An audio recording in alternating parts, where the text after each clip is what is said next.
meyakini mi'rajnya al-faqih al-muqaddam kafirkah? Karena ada yang bilang kalau meyakini al-faqih al-muqaddam itu mi'raj maka kafir.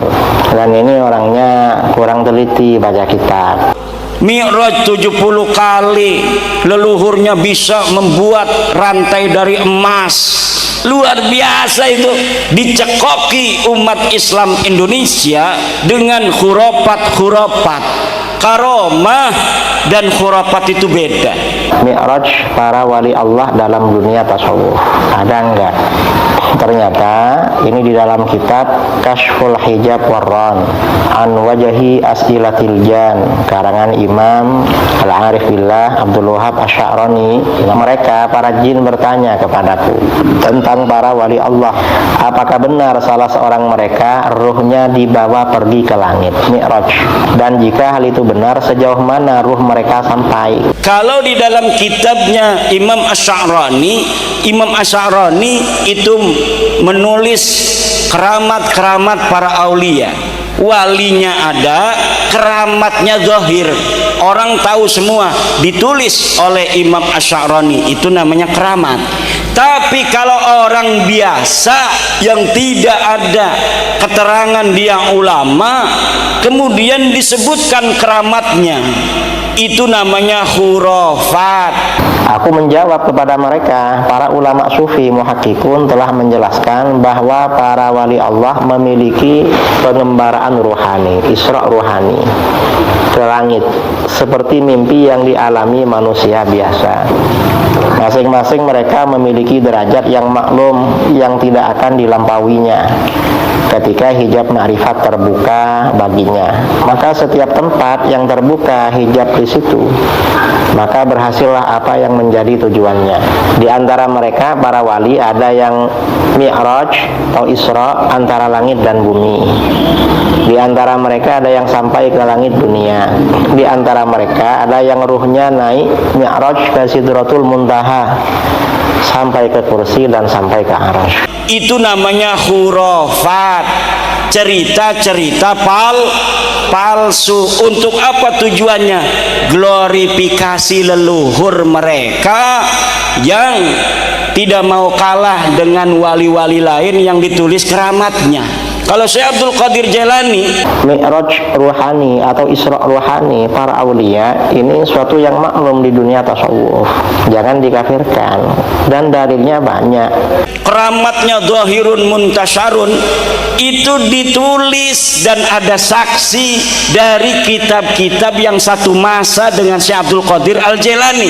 Pada edisi sebelumnya tentang mi'raj faqih al-muqaddam itu banyak dalil-dalilnya dari hadis sahih, kemudian riwayat para ulama dari kalangan ahli hadis. Syekh Abdul Qadir Al-Jailani satu masa dengan Ibnul Jauzi. Ibnul Jauzi menulis dalam kitabnya bahwa ada di Baghdad seorang ulama besar namanya Syekh Abdul Qadir Al-Jailani, seorang sufi yang sangat dicintai oleh orang-orang yang awam, yang dia menulis kitab-kitab keramatnya dohir, disaksikan orang banyak. Kemudian masalah meyakini mi'raj al-faqih al-muqaddam, kafirkah? Ini ya di dalam syarah Ainiyah karangan Al-Habib Ahmad bin Zain Al-Habsyi Ba'alawi ada keterangan di antara isi surat al-faqih al-muqaddam kepada Syekh Sa'ad, salah satu gurunya. Beliau berkata, aku telah dimi'rajkan ke Sidratul Muntaha sebanyak 7 kali. Apa? Mi'rajnya 7 kali. Dalam satu riwayat 27 kali dalam semalam. Ada riwayat semalam 27 kali. Ini artinya simpang siur ini riwayat. Dan dalam satu riwayat 70 kali.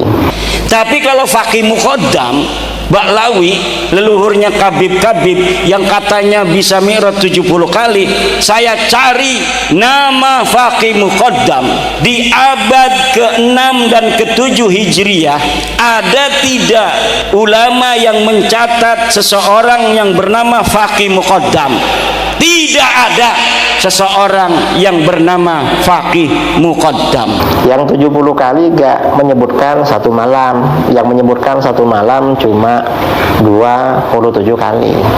Satu riwayat 7 kali. Biasanya riwayat yang pertama itu yang kuat, yang 7 kali. Riwayat yang kedua yang 27 kali semalam, apalagi 70 kali, ini berarti dhaif. Dan ini ya tidak berat sebenarnya memahami, karena kata para ulama sufi ini ibaratnya mimpi. Orang semalam bermimpi mi'raj 70 kali, namanya mimpi. Bagi orang biasa, kan bukan suatu yang mustahil. Jadi jangan dikafirkan.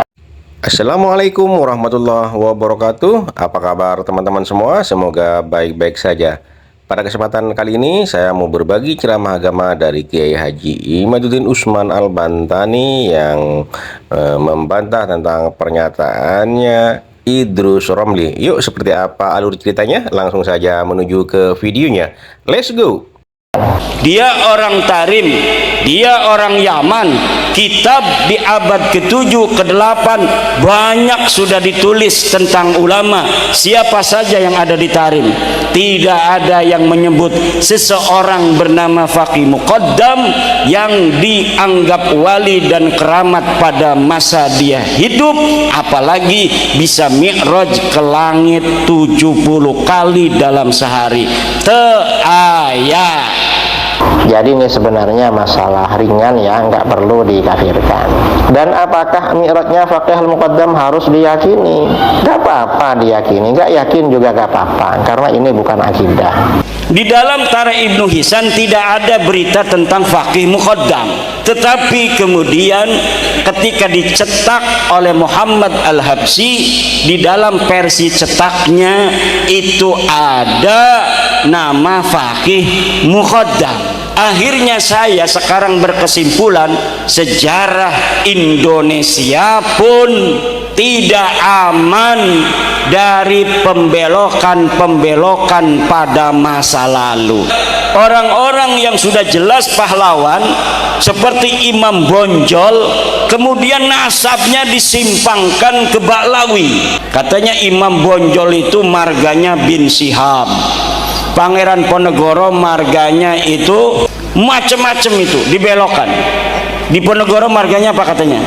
Ada Asegaf dari keluarga Bakbud, nganggapnya Pangeran Ponegoro Bakbud.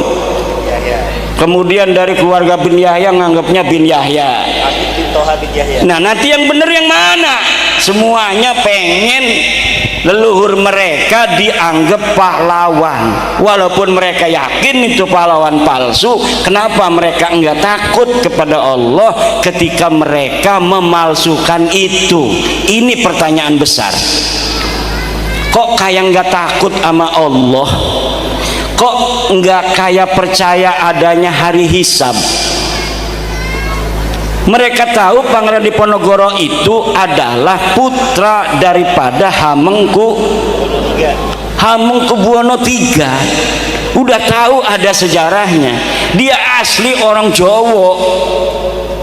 Tapi kenapa kemudian mereka tidak malu untuk membelokkan leluhurnya Pangeran Ponegoro diakui sebagai orang Yaman?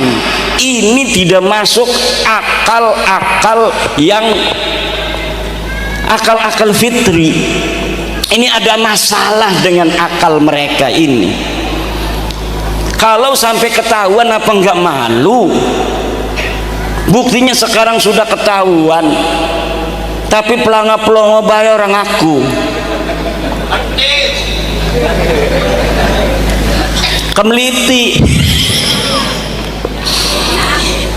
Kemudian ada Mbah Abdul Malik Banyumas. Nggih. Mbah Abdul Malik Banyumas ya asli wong Banyumas, ngomongnya ngapak. Katanya itu adalah bin Yahya. Masya, yang masih hidup Al-Mukarram As-Syekh Maulana Roma Irama. Daripada Maulana-Maulana yang lain itu yang jelas saja sih perjuangannya pada Islam, Roma Irama, betul. lagu-lagunya kita dengerin, lagu Rhoma Irama, Masya Allah, sebujur bangkai kita ingat mati. Betul? Daripada orang ceramah halu-halu Mi'raj 70 kali, leluhurnya bisa membuat rantai dari emas, bisa luar biasa itu keramat-keramat, memadamkan api neraka, bisa menyalati orang yang mati walaupun leluhurnya sudah mati ratusan tahun. Dicekoki umat Islam Indonesia dengan khurafat-khurafat. Wih, kayak orang Muhammadiyah, orang Wahabi ngomong khurafat-khurafat katanya. Bukan, Pak. Karomah dan khurafat itu beda. Kalau di dalam kitabnya Imam Asy'arani itu menulis keramat-keramat para aulia.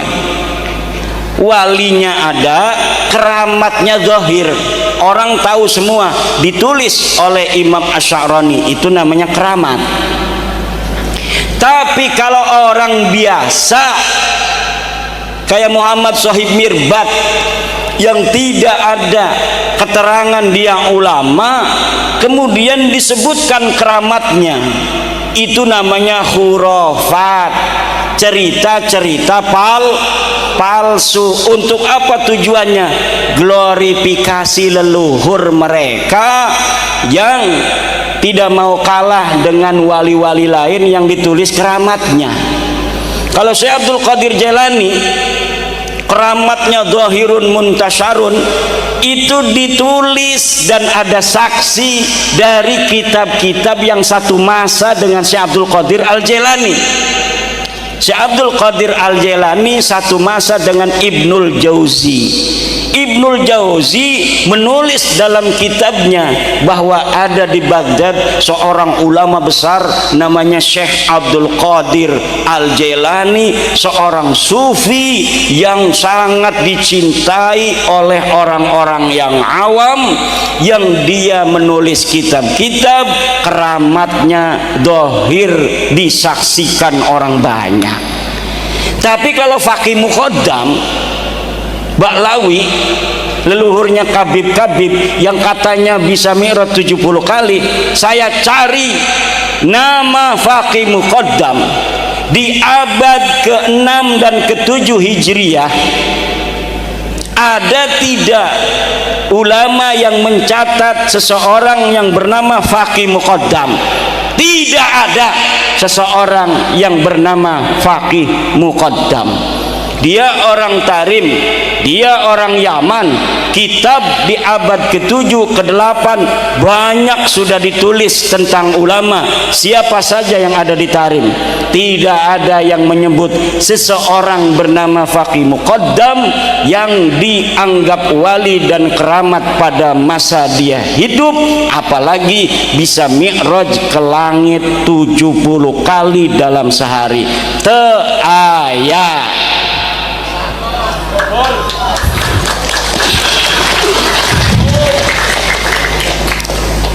Mari kita jaga negara Republik Indonesia ini.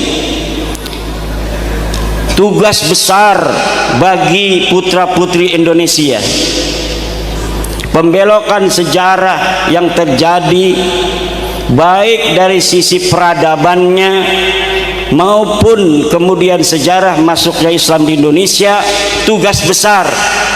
Wahai orang-orang di UI jurusan sejarah, calon-calon doktor sejarah, jangan asal comot referensi, tapi verifikasi referensi itu apakah referensi yang dapat dipercaya atau referensi palsu. Ada sebuah manuskrip namanya Negara Kertabumi, ditulis 1679. Disebutkan namanya karya Pangeran Arya Wangsakerta, putra daripada Raja Cirebon. ditulis sejarah tentang Indonesia, silsilah para raja-raja, silsilah Wali Songo, Kebaklawi di situ. Tahunnya 1769-an. Tetapi setelah diuji oleh ahli filolog dari Universitas Indonesia, ternyata kertas tahun 1960. Nama manuskripnya manuskrip Negara Kertabumi. Yang bawa HP, tulis, ketik di Google, search Negara Kertabumi palsu. Di situ Anda akan bisa membaca bagaimana pendapat para ahli tentang manuskrip Negara Kertabumi, yang salah satu yang ada di dalamnya menyebutkan silsilah Sunan Gunung Jati adalah binnya sama dengan Khabib. Siapa yang memalsukan? Wallahu a'lam bishawab. Yang jelas beberapa sejarawan sudah mengutip dari naskah itu untuk dijadikan sebagai referensi. Jadi sebuah skandal ilmiah diciptakan pada tahun 1960-an, ditemukannya pada tahun 1970 itu naskah. Bisa jadi kertasnya itu kertas tahun 1960, tetapi ditulisnya 1970. Karena waktu itu kebetulan Pemda Jawa Barat sedang ada proyek untuk pencarian manuskrip. Mungkin ini skandalnya, ya ini lagi ada proyek nih ratusan juta, kita bikin aja manuskripnya nanti supaya dibeli oleh pemerintah daerah waktu itu yang lagi mencari kesejarahan tanah Sunda. Ini sekarang ini saya dapat untuk mengira-ngira, menganalisa. Kenapa sekarang ini saya agak cerdas di dalam membongkar kepalsuan sejarah?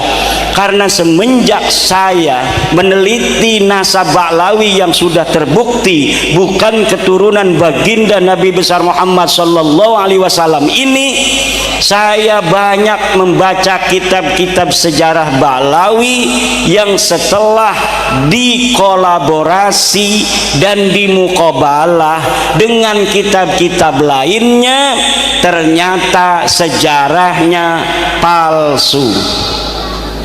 Bahkan ada satu kitab yang namanya Tarikh Sambal, baru diketemukan katanya manuskripnya, ternyata setelah diteliti pada abad 10 Hijriah itu yang dikatakan adalah sebagai tahun di mana Syekh Sambal ini hidup, ternyata orangnya saja Syekh Sambal ini terindikasi kuat fiktif. Dan kalau misalnya kitab Tarikh Sambal ini betul-betul dibuat dari manuskrip abad yang ke-10, mana sekarang manuskripnya? Katanya manuskripnya sudah hilang lagi. Kemudian ada kitab manuskrip asli, namanya manuskrip Tarikh Ibnu Hisan. Di dalam Tarikh Ibnu Hisan tidak ada berita tentang Faqih Muqaddam, tetapi kemudian ketika dicetak oleh Muhammad Al-Habsyi, di dalam versi cetaknya itu ada nama Faqih Muqaddam. Akhirnya saya sekarang berkesimpulan, sejarah Indonesia pun tidak aman dari pembelokan-pembelokan pada masa lalu. Maka kerja keras Mbah Dunyo akhirat. Ini youtuber cerdas dari Banyumas, karena memang terahnya ini terah pejuang orang-orang Banyumas. Youtubernya juga nggak punya urat takut sama sekali. YouTuber lain itu pada ngumpet, wajahnya nggak kelihatan, ada yang pakai topeng segala. Lah ini YouTuber Banyumas, wajahnya yang ganteng itu kelihatan. Masya Allah. Dan ketika tesis saya keluar, kebanyakan YouTuber yang mengangkat tentang tesis saya itu dari Banyumas dan sekitarnya. Maka Banyumas akan tercatat dalam tinta sejarah bahwa pada tahun 2002, 2003, 2024 dalam mengungkap siapa sebenarnya Habib Ba'lawi, yang ada tesis mengatakan sebenarnya dengan sesungguhnya dengan hasil penelitian yang seksama teliti bahwa mereka bukan keturunan baginda Nabi besar Muhammad sallallahu alaihi wasallam. Di situ ada peran pejuang-pejuang Banyumas. Sejarah akan mencatat ini. Tidak sembarangan. Ini bukan kebetulan. Ini bukan kebetulan. Banten, Banyumas, Banyuwangi. Banten kepalanya, Banyumas pusernya, Banyuwangi ujungnya, kakinya. Kalau Banten kepalanya sudah mikir, Banyumas pusernya itu pepet, ini bisa mati orang. Tapi sekarang Banyumas sudah terbuka, tinggal kakinya Banyuwangi. Ini apakah sudah ada PWI Banyuwangi? Sudah ada kakinya berjalan. Pantas sekarang sudah terbukti benar-benar bahwa Ba'lawi, Habib itu terbukti secara ilmiah, ilmu nasab, ilmu sejarah dan tes DNA, mereka bukanlah keturunan baginda Nabi besar Muhammad sallallahu alaihi wasallam. Dan ini kita di dalam memutuskan itu tidak berdasarkan kebencian, tidak, berdasarkan kajian ilmiah yang sesungguhnya. Kita kasihan kepada mereka. Sekarang kita kasih tahu, ente Bib bukan turunan Nabi, maaf. Ini buktinya sejarah. Kitab-kitab sejarah tidak mencatat keluarga ente sebagai turun Nabi. Ini kitab-kitab nasab, leluhur ente tidak dicatat sebagai keturunan Nabi. Ini hasil tes DNA keluarga ente dari Yaman. Sudah 180 orang yang tes DNA dan semua tes DNA-nya haplogrupnya G. Kalau keturunan Nabi haplogrupnya J1. Kalau orang-orang yang haplogrupnya G itu menunjukkan dia bukan hanya bukan keturunan Nabi, tapi mereka juga bukan orang Arab. Haplogrup G itu orang Turki yang ada hidup di wilayah Kaukasus. Ini sudah final, tinggal dipatehain malam ini. Patehain gak nih? Kita patehain bahwa bapak-bapak, ibu-ibu yang hadir pada malam hari ini sudah final hasil penelitian bahwa satu, Ba'lawi, Habib ini dari bin Syihab, bin Smith, As-Segaf, Al-Idrus, bin Yahya dan sebagainya bukan keturunan baginda Nabi besar Muhammad sallallahu alaihi wasallam. Bibarakati jami'il awliya ittis'ah, bibarakati jami'i awliya'i fi Banyumas, bijami'i barokati wa karomati Arya Mandalika, wa bibarokati wa karomati Syekh Sunan Gunung Jati Syarif Hidayatullah, wa bibarokati wa karomati Syekh Abdul Qadir Al Jailani radhiyallahu anhu. Terima kasih buat teman-teman yang sudah nonton video ini dari awal sampai akhir, yang mana Kiai Haji Imaduddin berkomentar tentang para habaib yang bercerita khurafat yang kakeknya bisa mi'raj 70 kali dalam sehari dan bisa menurunkan rantai emas. Jadi di sini juga Kiai Haji Idrus Romli juga mengatakan seperti itu. Ada yang bertanya ke Kiai Haji Idrus Romli, apakah kafir orang yang meyakini Faqih Muqaddam yang tidak ada yang yang tadi yang mengatakan Mi'raj 70 kali gitu ya teman-teman. Jadi Kiai Haji Idrus Romli juga membahas, ada yang mengatakan di dalam kitabnya itu 7 kali, ada yang 27 kali, ada yang 70 kali. Tapi yang benar kalau menurut Kiai Haji Idrus Romli, yang benar yang pertama itu adalah 7, yang lain itu dhaif. Jadi Kiai Haji Imaduddin juga tegas